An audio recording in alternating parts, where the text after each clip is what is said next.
I'd like to start with a story, a personal story. I was 8 years old when my dog Snapper, I named him Snapper because he was teething when we got him, and I loved that dog. He was my buddy. He was the first person I really got connected to. And one day he disappeared.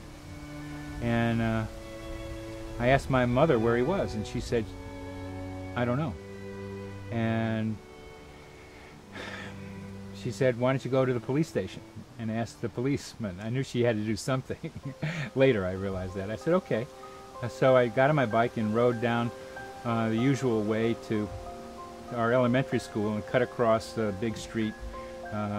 This was in Cleveland, Ohio, Shaker Heights, and went up the big, long stairway and walkway to the police station, and walked in, and there was a sergeant sitting there behind the desk, and I said, have you seen my dog? And he said, no. Sorry, son. And I started crying because I wanted my dog. And I went down the steep sidewalk and down the stairs, and because I was crying, I took a wrong turn and went down a sidewalk that was along the big street rather than crossing it back to the elementary school. And as I was riding, my tears cleared up, and I looked ahead, and there was a dog walking there that was walking the way Snapper walks. And I looked and got closer, and it was him. It was Snapper. And I was so happy, and he jumped up on me as if he were expecting me, and I petted him, and we went home. That's beautiful. What do you get from that? What do you take from it in terms of synchronicity or your life? It was a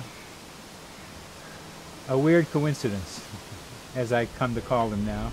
It was sometimes you make a wrong turn and come out in the right place.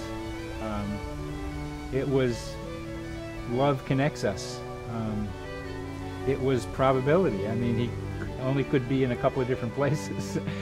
But why he was going that time this way when I was going that way, and he'd been gone for several hours. But there's all kinds of things. It didn't raise a question exactly. I was glad for it, but it was one of those early experiences for which I have still no answer, but I was glad to find him. And it began to make me interested later in life as I look back in other coincidences.